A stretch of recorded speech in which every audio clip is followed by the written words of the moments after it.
El siguiente segmento tiene contenido o opinión.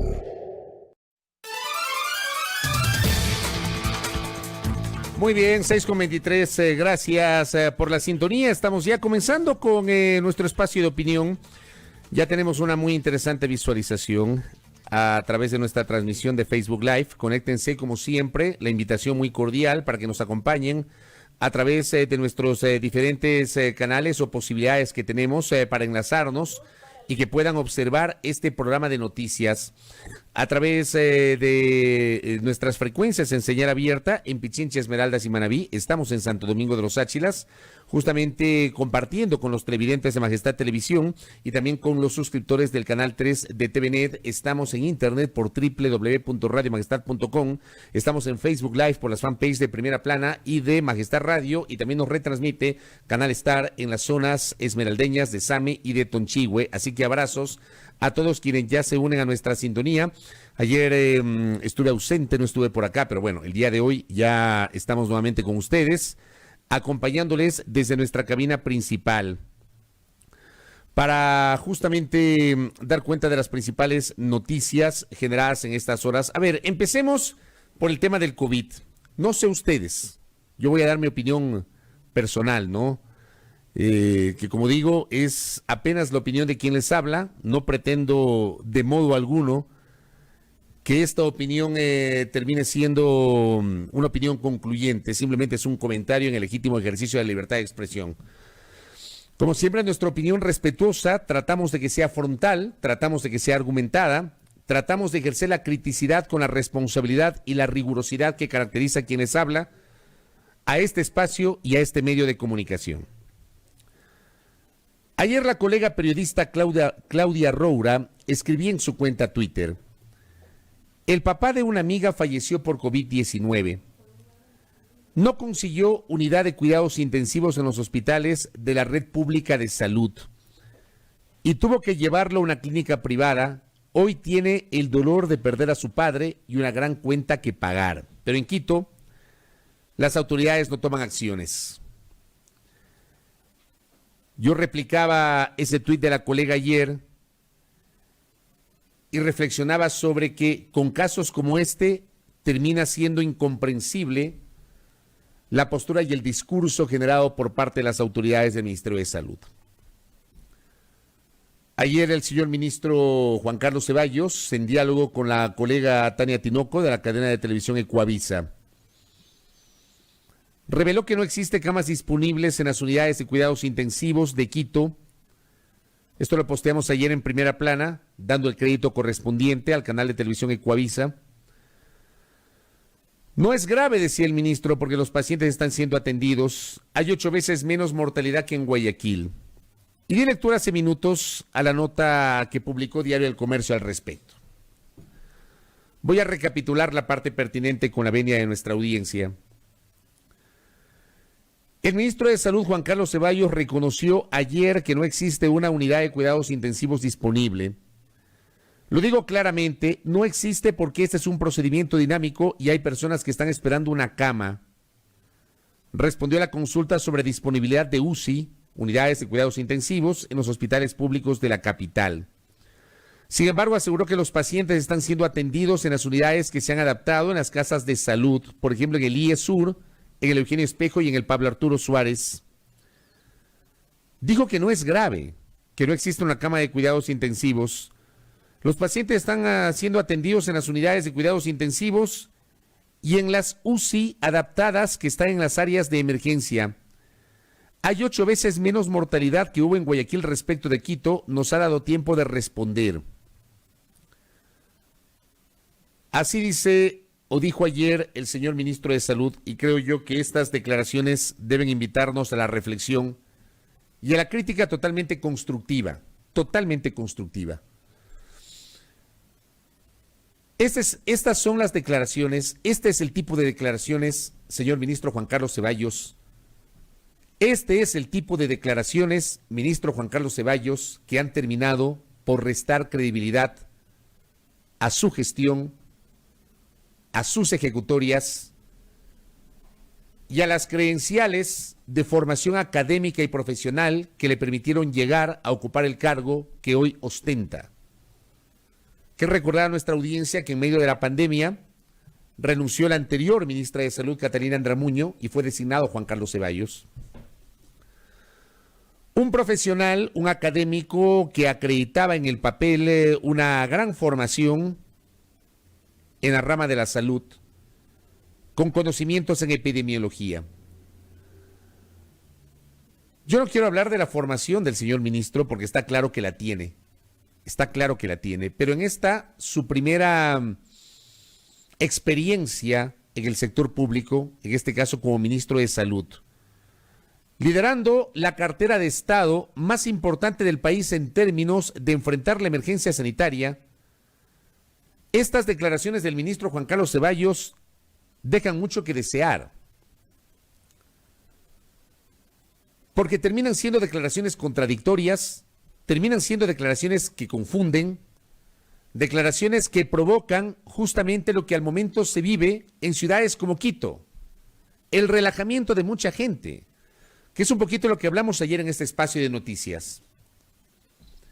Gente que se relaja, gente que le escucha al ministro y que hace mes y medio, 2 meses, dijo en una entrevista con Milton Pérez en Teleamazonas que si él hubiese sido el alcalde de Quito ya hubiese abierto la ciudad, la capital, que dijo hace pocas semanas que el 45% de la población de Quito ya está contagiada de COVID-19, o sea, el ministro asegura que 1.350.000 ciudadanos y ciudadanas que residimos en la capital ya estamos contagiados por COVID, pero esa declaración no estuvo acompañada del correspondiente sustento científico ni la aproximación estadística para hacer el cálculo correspondiente. Y ayer se manda esta perla, porque termina siendo una perla la que se manda ayer el señor ministro de Salud.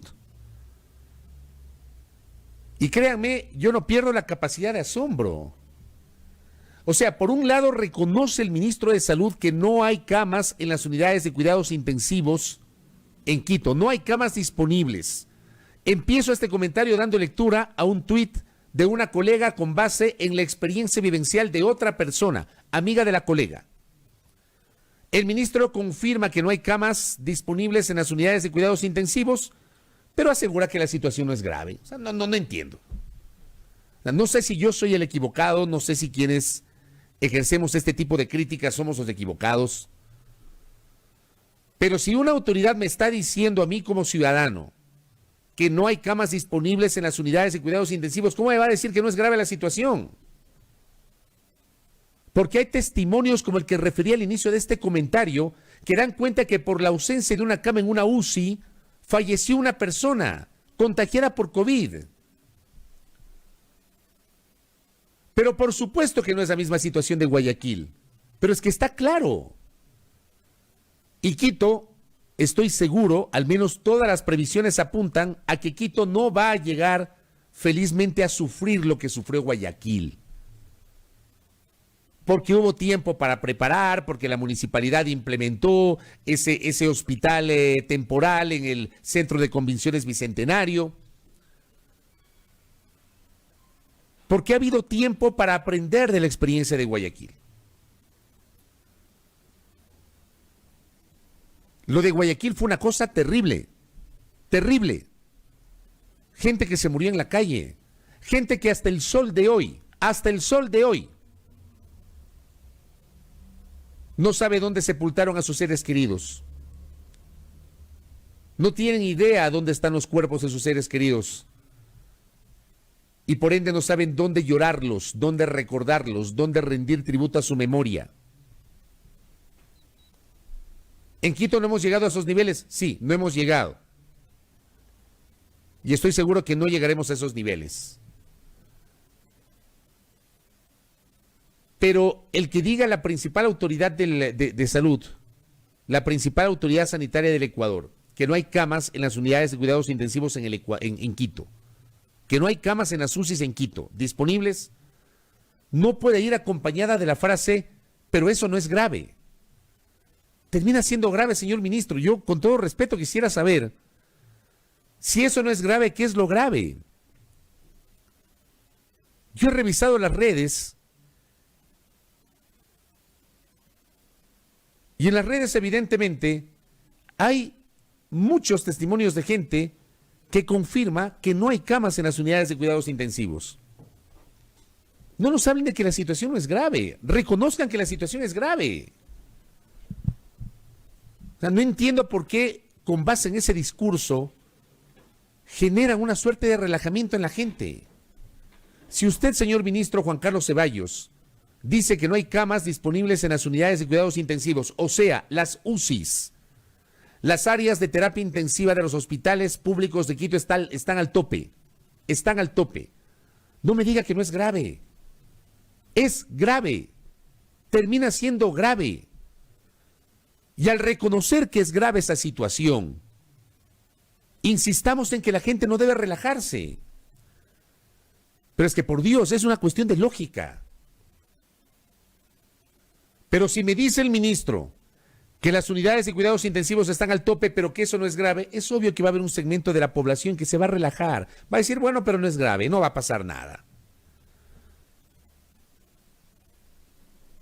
Y seguiremos teniendo a gente haciendo fiestas clandestinas, incluyendo luces psicodélicas, como fueron encontrados el último fin de semana en varios operativos, bien por la Intendencia de Policía de Pichincha, bien por la Secretaría de Seguridad del municipio, bien por la Policía Nacional, por supuesto, mal por los ciudadanos, pero claro, y mal por este tipo de declaraciones de las autoridades, pero por supuesto.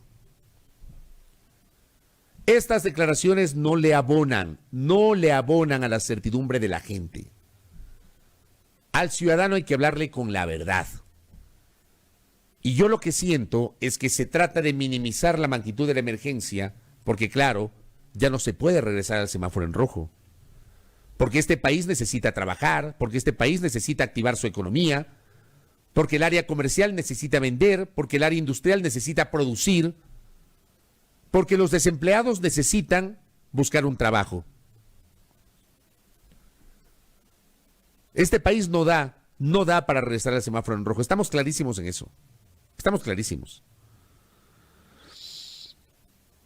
Aquí no va a pasar lo que está pasando en otras latitudes y gracias a Ronnie Smith que me escribe, gracias amigo.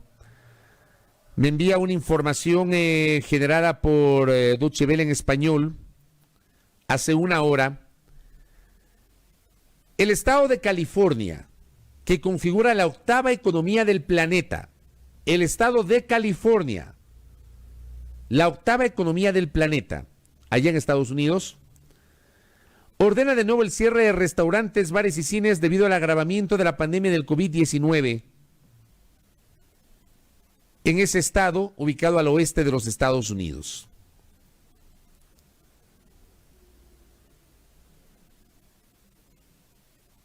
Claro, Estados Unidos tiene un nivel o un manejo económico distinto, la economía de Estados Unidos es distinta, la economía del estado de California es distinta, pero claro, por eso no estoy diciendo volvamos a cerrar, eso es imposible. Cuando había que hacerlo no lo hicieron y no lograron combinar la parte económica con la parte sanitaria y está claro, a mí me queda claro que este tipo de declaraciones lo que hacen es tratar de seguir pateando la pelota del tema sanitario y seguimos hablando de la parte económica. Yo vuelvo a decir lo que he venido diciendo a lo largo de todas estas semanas. Si uno no tiene salud, uno no puede trabajar. Sin salud usted no puede trabajar. Si usted no se cuida, no puede trabajar. Le da una gripe, que le tumbe en la cama, es obvio que no puede trabajar, pues. No se diga esta enfermedad, esta pandemia, sobre la cual todavía no hay una vacuna.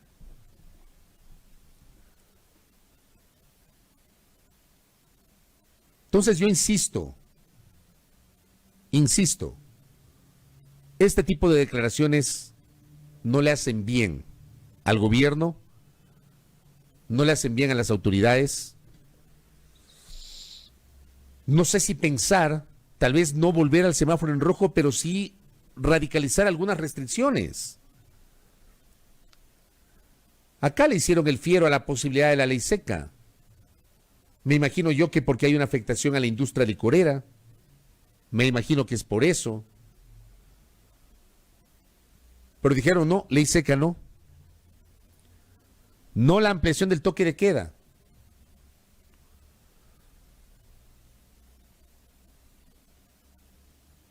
Es parte del debate ahora mismo lo que está pasando aquí en el Ecuador. Estas declaraciones de verdad son desatinos y más desatinos por parte del señor ministro de Salud, el doctor Juan Carlos Ceballos. Por cierto, ¿alguien sabe ya cuál es la lista de los jugadores de fútbol que tienen carnet de discapacidad o no? Porque eso también dijo el ministro. Cuando hace esta desafortunada declaración que tal vez por eso no meten goles, o sea, ni para la broma. Falta mucha seriedad y falta mucha responsabilidad en la información que se maneja desde el Ministerio de Salud, que por cierto, el manejo comunicacional del Ministerio ha dejado mucho que desear. Y ayer, claro, me pasaron el dato, ¿no? Otra vez el Ministerio de Salud se queda sin director de comunicación. El quinto director de comunicación que se va en el contexto de la pandemia. En lo que ha pasado en las 18 semanas, porque esta es la semana 18 de la pandemia, 5 directores de comunicación han entrado y han salido del Ministerio de Salud Pública. Yo entiendo que ya no es un problema de los colegas que se encargan de dirigir la comunicación. No es un problema de los colegas. Es un problema de más arriba. Es un problema de mucho más arriba. Es un problema del ministro, es un problema del entorno más cercano del ministro. Miren ustedes, y esto lo relaté hace poco, hace una semana decidieron, porque ya estaban hartos de que los periodistas preguntemos, de que los periodistas pidamos información, de que los periodistas hagamos solicitudes, estaban ya hartos. Entonces eliminaron el chat de WhatsApp y crearon un canal de Telegram que es unidireccional, solamente para que ellos proporcionen información. No contestan los correos electrónicos, ni siquiera tienen esa cortesía. Pero ya, no es un problema, está clarísimo, no es un problema de quien dirige el área de comunicación del ministerio, es un problema de la cabeza y de su entorno. Es un problema. Terrible. Terrible lo que está pasando. Gracias, Ricardo. ¿Qué me envía Ricardo Bravo? Hablando del relajamiento, ¿no? Hombre de 30 años que asistió a fiesta COVID falleció tras infectarse con el virus en Estados Unidos. Para los relajaditos, ¿no? Los que van a las fiestas ahí a escondidas, que bajan al ánforo, cierran las puertas, pero adentro están con luces psicodélicas, bailando, farreando, pegándose un trago, sin mascarilla, sin el aislamiento ni el distanciamiento. Jake, nombre protegido, publicaba El Comercio, asistió a una fiesta COVID porque pensaba que el virus era un engaño.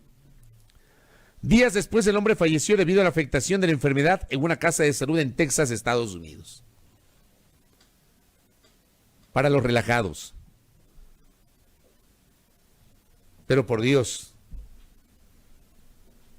esto lamentablemente pasa y está pasando en el Ecuador, no solamente por la corresponsabilidad de la gente, ojo, porque en el discurso hay autoridades que pretenden trasladar exclusivamente la responsabilidad de la gente. Señores, ustedes son corresponsables con sus discursos, cuando tratan de minimizar lo que está pasando, cuando no les llama la atención de que las unidades de cuidados intensivos de Quito estén al tope.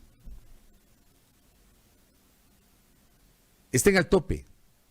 ¿Qué pasa con la gente que necesita otro tipo de atención fuera del COVID? ¿Qué pasa con esa gente? Si necesita una cama en una unidad de cuidados intensivos, no por el COVID, ¿cómo se está atendiendo a esa gente? Es un horror. Es un horror. El manejo de los mensajes y el manejo de la gestión, de verdad, muy cuestionables por parte de las autoridades del Ministerio de Salud. Y como les digo, está claro que el tema parte de la cabeza y del entorno de esa cabeza. Salvando la responsabilidad o corresponsabilidad que pueden tener otras áreas en niveles más inferiores del Ministerio de Salud. Qué pena, ¿no? Bueno, eso no nos deja de sorprender. Les invito a hablar de política también, ¿les parece? Hablemos un poquito de política, porque también nuestros políticos, nuestros inefables políticos, no nos dejan de sorprender. ¿Tiene el video, DJ? Prepare el video, por favor, para ver esa perla del fin de semana, que además ya fue eliminada de Twitter, ¿no? Yo no sé qué pretenden nuestros precandidatos. O sea, no se entiende qué pretenden nuestros precandidatos. No sé si quieren que la campaña electoral que se avecina, que algunos consideran que es la madre de todas las batallas, ya que es la elección más importante de los últimos 41 años, han dicho algunos. Eso ya lo había escuchado yo antes. Eso mismo yo ya lo escuché en el año 2003, en el año 98, en el año 96, en el año 2006. La madre de todas las elecciones. Ahora hablan de que esta es la elección más importante de estos casi 41 años de vida democrática. Bueno, si es la elección más importante de estos casi 41 años de vida democrática, ¿no les parece, señores precandidatos, que deben darle un poquito más de seriedad al discurso? O sea, por un lado el señor Balda, que entiendo le dio una entrevista a los colegas de La Posta, hablaba de la bandera de China con el murciélago para colocarla en la Casa de Gobierno, en el Palacio de Carondelet. Por otra parte tenemos al abogado Álvaro Noboa Pontón dando consejos, ¿no?, para combatir con eficiencia el COVID-19. Pero la que se lleva todas las medallas y todos los reconocimientos de este fin de semana, reconocimientos negativos, es la perla del coronel ingeniero Lucio Gutiérrez. Que no puedo entender cómo una persona que ganó una elección y que gobernó este país, ya con un bagaje de experiencia, se manda semejante perla. Enseñémosle la perla a la gente, DJ, porque capaz que algunos no alcanzaron a verla porque fue eliminada del Twitter. Vamos a ver la perla del coronel ingeniero Lucio Gutiérrez. Por favor, DJ. Y ahora resulta que algunos políticos corruptos no han cogobernado con Lenin e inclusive dicen que no le conocen.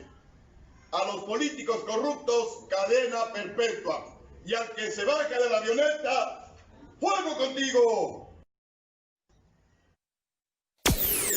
A primera hora. Con bazooka. Sí lo habían visto, ¿no? O sea, por Dios. Me llama la atención. Ojalá que el expresidente Gutiérrez lo tome de esta manera y que tome la crítica como se le estoy haciendo. Por Dios. Con una bazooka. Por cierto, alguna gente decía, pero si es prohibido portar armas, seguramente es una bazooka que tiene ahí de adorno o es un recuerdo, lo que sea. No es que vamos a la bazooka, pues. Yo parto del mensaje. ¿Qué mensaje quiere proyectar el expresidente Lucio Gutiérrez cuando utiliza una bazooka para bajarse qué? Para lanzar un misil tierra-aire, un misil Tomahawk. ¿Qué pretende? Digo, ¿qué es lo que quiere mostrarnos el expresidente Gutiérrez? Yo le quiero recordar al expresidente Gutiérrez, con quien siempre ha existido una relación de mutuo respeto. Yo a Lucio Gutiérrez lo conozco desde que fue decán del entonces presidente Abdalá Bucaram en 1996.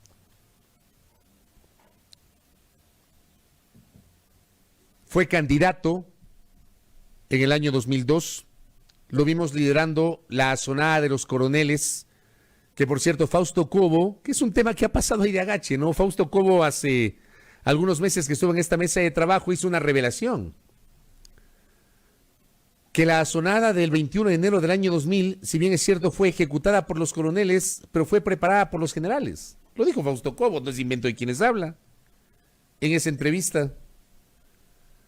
Pero ahí se dio a notar Lucio Gutiérrez, luego candidato y gana las elecciones. El gobierno de Lucio Gutiérrez tuvo sus bemoles, cometió errores crasos. El más grande error que cometió el gobierno de Lucio Gutiérrez fue bajarse la Corte Suprema de Justicia en diciembre del 2004, y eso lo hemos hablado en infinidad de ocasiones. Ese fue el más grande error del gobierno del presidente Gutiérrez, de quien se autodenominó dictócrata. Decía dictador para las oligarquías, demócrata para el pueblo ecuatoriano, y por eso creó ese término dictócrata, ¿no? Que también se prestó para la mofa y para la burla de los opinadores de la época. Y el miércoles 20 de abril de 2005, Gutiérrez fue inconstitucionalmente destituido, que fue inconstitucional la destitución, yo le he dicho en varias ocasiones, porque además yo fui testigo de esa ejecutoria del Congreso Nacional. cuando salieron del hall del Banco Central y se fueron a sesionar en el auditorio de Ciespal, e invocaron la causal de abandono del cargo cuando el presidente estaba en Carondelet. Tanto estaba que ustedes recordarán pues que el presidente fue rescatado en un helicóptero que lo llevó de Carondelet hasta la base aérea, y en la base aérea casi se cae cuando abordó otro helicóptero. ¿Se acuerdan? Pero digo, hoy Gutiérrez quiere volver a ser candidato. Fue candidato en 2002, fue candidato en 2009 y hoy quiere volver a ser candidato. Con esto, ¿qué se quiere demostrar? Lo que dice Byron Moya yo le doy la razón, ¿no? Lo que dice Byron Moya. Para hacerse notar, es una suerte de populismo. Se me perdió el mensaje. Aquí está. Populismo para hacerse notar, así es. O sea, yo opino lo mismo, Byron. Utilizando una bazuca. ¿Cuál es el mensaje que le quiere transmitir el expresidente Lucio Gutiérrez a sus electores, a la gente que tal vez le sigue? No sabemos cuántos le siguen todavía a Lucio Gutiérrez. Está claro que el Gutiérrez versión 2020 no es el Gutiérrez versión 2002. 18 años después ha pasado mucha agua bajo el río. Pero uno espera que luego de 18 años el político madure. El político tenga tal vez otra forma de hacerse notar. No con la payasada, ni con este tipo de burdas expresiones, sino realmente planteando soluciones a los problemas que le aquejan a la ciudadanía. Yo quisiera saber si con la bazuca el coronel ingeniero Lucio Gutiérrez, en caso de llegar al poder, le va a dar trabajo a la gente o va a construir vivienda. Pregunto, si con la bazuca solucionarán los graves problemas económicos que tiene la República. Yo no sé si el abogado Álvaro Noboa, nadando en medio del huracán en las costas de la Florida, va a contribuir a solucionar los graves problemas nacionales. No sé si con don Guillermo Lasso, con 100 minutos efectivamente se puede gobernar. Que claro, algunas personas han tratado de matizar la declaración de Lasso sobre los 100 minutos, que lo dijo metafóricamente, pero termina prestándose para la burla. ¿Quién gobierna o quién toma decisiones o quién soluciona los problemas en 100 minutos? Los políticos deben asumir su rol con seriedad. El señor Fernando Balda, que es un político que no ha aclarado cómo financia sus actividades, y digo porque en un reportaje, en una entrevista que le hizo el colega periodista Javier Reyes de Diario El Universo hace algún tiempo, Javier le preguntaba cómo se financia. Y claro, la típica de algunos políticos, lo dijo Balda, lo dijo en su momento Andrés Páez también, no lo digo yo, lo dijeron ellos, que les financian amigos. Balda le dijo a Javier Reyes que necesita más o menos $10,000 para mantener sus actividades. $10,000 para mantener sus actividades. Balda, que hoy quiere poner esta bandera, acá me pone Milton, la base militar en Taiwán. Quiere poner la bandera de China en el Palacio de Carondelet con el murciélago en el medio.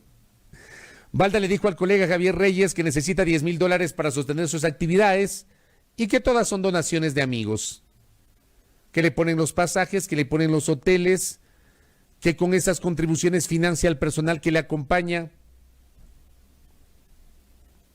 Hace pocos días Andrés Páez, sobre quien hubo un señalamiento del cual no nos hicimos eco aquí porque claro, eso tenía que haber sido judicializado, entiendo que ya fue judicializado, habrá que esperar las investigaciones, pero más allá de eso, Andrés Páez igualmente hizo una declaración pública en la que señalaba que amigos le financiaban sus desplazamientos. Yo no sé cuántos de ustedes, me incluyo, cuántos de nosotros, hablemos en plurales, parece ustedes y quienes hablan, ¿Cuántos de nosotros quisiéramos tener amigos que nos financien los desplazamientos? Yo me fui el viernes a Guayaquil en carro porque no tengo plata para irme en avión, pues. No tengo un amigo que me financie el pasaje de avión para irme a Guayaquil. Y ayer viajé toda la tarde para llegar acá a Quito, porque no tengo un amigo que me financie el viaje de avión, ¿no? Ni que me ponga un carro para desplazarme en la ciudad de Guayaquil, pues. Yo digo, pero nuestros políticos me imagino que son predestinados, ¿no? Y como son predestinados, tienen sus financistas en las provincias. Y estos financistas les ponen casa, dama y chocolate, como decían nuestros padres y nuestros abuelos en el pasado. ¡Qué barbaridad! ¿Eh? ¡Qué barbaridad! De verdad que nuestros políticos son un caso. Son un caso. Y créanme, yo me sorprendo porque terminan siendo políticos que ya tienen un recorrido. No estamos hablando de principiantes, pues. No estamos hablando de gente que necesita hacerse notar porque es desconocida. Estamos hablando de gente que ya tiene un recorrido. O sea, Álvaro Noboa ha sido 5 veces candidato presidencial, pues. Llegó a la Asamblea Constituyente de Montecristi. ¿Hacer qué? Nada, porque además fue destituido. Pero ganó una elección el abogado Álvaro Noboa Pontón, para los que no se acuerdan. Me imagino que muchos no se acuerdan que Álvaro Noboa ganó una curul en la Constituyente de Montecristi. Finalmente fue destituido, creo que por faltar. Digo, luego de 5 elecciones y administrando toda la plata que tiene, se dedica a la payasada en lugar de plantear soluciones al país. Vean, el tema de Guillermo Lasso, si Guillermo Lasso se pega o no una cerveza es cuestión de él. No se queden en eso. No se queden en eso. Además tiene derecho a pegarse una cerveza, ¿no? Yo sí me quedo con lo de los 100 minutos. Esa sí me parece una declaración que sí amerita una exposición mucho más amplia. Y claro, cuando tengamos la oportunidad de volverlo a entrevistar, preguntaremos de dónde saca eso que en 100 minutos va a solucionar los problemas del país. Este país tiene 41 años enfrentando en algunos casos los mismos problemas. ¿Cuántos años estamos debatiendo el rol de la justicia, queridos oyentes, televidentes, internautas? ¿Cuántos años? Este es un problema recurrente que no se solucionó con el paso de los gobiernos, no se solucionó con 2 asambleas constituyentes, no se solucionó con 3 caídas de presidentes. No lo solucionaron hoy con la famosa reinstitucionalización del Consejo de Participación Ciudadana y Control Social de Transición, liderado por el fallecido Julio César Trujillo. No lo van a solucionar en 100 minutos, por más metafórico que se le quiera mencionar a esta declaración.